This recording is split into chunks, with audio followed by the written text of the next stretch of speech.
These two jacks have one job: hunt down your card. Your card is somewhere in this deck, and these jacks are gonna trap it. Here we go. Of course, first thing we gotta do is take out the cards so I can actually perform. I'm gonna hand you this deck right here, and then you can actually shuffle it up to your heart's content. I'm gonna let you be so content, actually. As you're shuffling, if you wanna pick out whatever card you want by looking at all the cards, you have the complete freedom to do that, right? So if you wanna take out, let's say you just are in love with this card right here. Take a look at this card and memorize it, because you're not gonna see it again until maybe later on. Hopefully you'll see it later on in this effect. I'll take it, I'll place it somewhere in the center of the deck, just like this. So it shouldn't be anywhere near the top, it shouldn't be anywhere near the bottom. It should truly be lost somewhere in the center. Now, the second you touch that card and it was put back into the deck, it's become prey. It's actually become prey for the two red jacks. So if you can locate, there's jack number 1, and there is jack number 2. Your card has now become prey to those jacks. Now, if you'd like, you can actually take the deck and shuffle it up again. This way you can really test the ability of these jacks as hunters. So we have the two jacks here. What I'm gonna do in a moment is I'm gonna go through the cards like this, and you can call out stop wherever you'd like. And wherever you call out stop, we're gonna take these two hunters and place them at that location. What they're gonna do once they're at the location is set a trap for your card. So let's say you wanna stop right over here. Well, take your two jacks, right? As fair as can be, you place the two jacks right over here. We're gonna take them, and actually, you know, before I even push them in, I want you to go ahead, take this deck and push those jacks right in. So now with the deck in your hand, what you have to do, then you have to follow this very exact. Give it a shake, another shake, and a throw down. What this does is it helps them launch a trap. So you can see now between the two jacks, there is one and only one card. And of course, that card is your selected card, the Jack of Clubs. Boom. What I love about this trick is that it feels so fair, so much so that it's completely unfair. You know what I'm saying? You're not memorizing anything, the placements are completely fair, and yet the card appears between the two jacks right in the spectator's hands. Now, I know what you might be thinking. This is super difficult to pull off. Well, maybe. So grab your deck, make sure to like and subscribe, and now let me show you how it's done. Straight up, I love this effect, and let me tell you why, because it uses a move that I am obsessed with, and I'll talk a little bit more about that later in this video. But what you need to do this effect, and listen closely, is a deck of playing cards and your hands. That's it. If you have a deck, not even 52, 54 cards, you can do this effect. So let's just dive right in, and we'll get to each piece as it comes. So to start, of course, you want to hand the deck off to the spectator and allow them to shuffle it up. What I really want to emphasize throughout this whole effect is the level of freedom associated with everything that goes on, because, you know, truly so much is in the spectator's hands. There's a few things here or there, and I guess here and there, that you have a little bit of trickery on. So once the deck has been shuffled up, you can even have the spectator select their card as they're shuffling. It's completely up to you on how you want to do the selection process. So let's say they select the Queen of Spades. Now, the first move that you're going to implement is the Marlowe Tilt. You want to take this Queen of Spades and insert it somewhere into the deck near the top that you can easily access it. But if not, you want to be able to get a peek at this card. But I'd recommend this method first, is you do the Marlowe Tilt. So as the spectator is taking a look at their card, you ask for the deck back, and you want to grab a break underneath the top 3 cards. Now, there are many ways that you can do this. You can push over 3 cards and pull them back and insert your pinky there. If you're more of a professional, you can use the pinky count and count 1, 2, 3. I have a tutorial on that. I'll put the link on the screen. But some way, somehow, you want to grab a break underneath the top 2 or top 3 cards. I recommend the top 3 so you can see that there. Now, the Marlowe Tilt is a depth perception, because now if you look at it, it seems like I'm putting the cards somewhere in the center of the deck, or in fact, there's just a gap here, and that's where it's actually going. So this is really a perception trick, because it seems like it's going somewhere into the center, or in fact, it's going at the 3rd position, or 4th position technically, from the top, underneath the top 3 cards.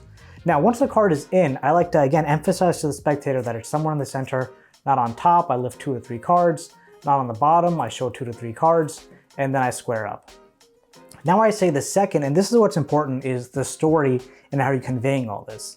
So you say the second you've touched the card becomes prey. And there's only one thing that happens with prey, is it gets hunted by the 2 hunters. Now you could use whatever 2 cards that you want. I like to use the 2 red jacks, but, you know, again, choose whichever 2 cards you want. You're You're all for girl power, you want to use the 2 queens, that's completely fine. You're a king, use the 2 kings. If you're a 2, that's fine as well. Whatever card you want to use, there's 2 of a kind of the same color. So we have the 2 red jacks. Now, as I'm going through the deck, picking out the 2 red jacks, I also take a peek at their card.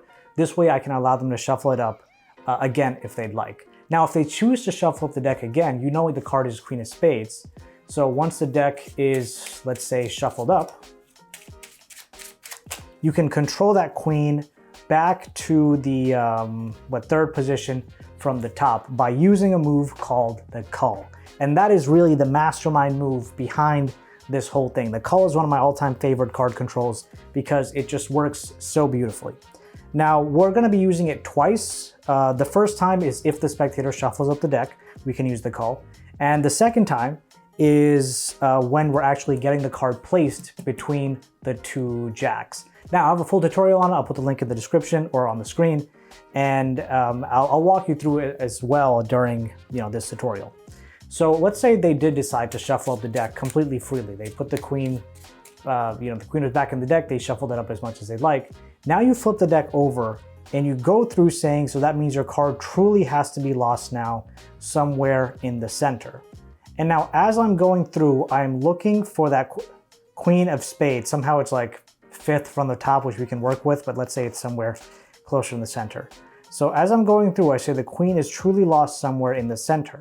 The second I see their queen, I almost stop here and break not at the queen, but I break at the 7, just saying, and I'm sure you've seen it by this point.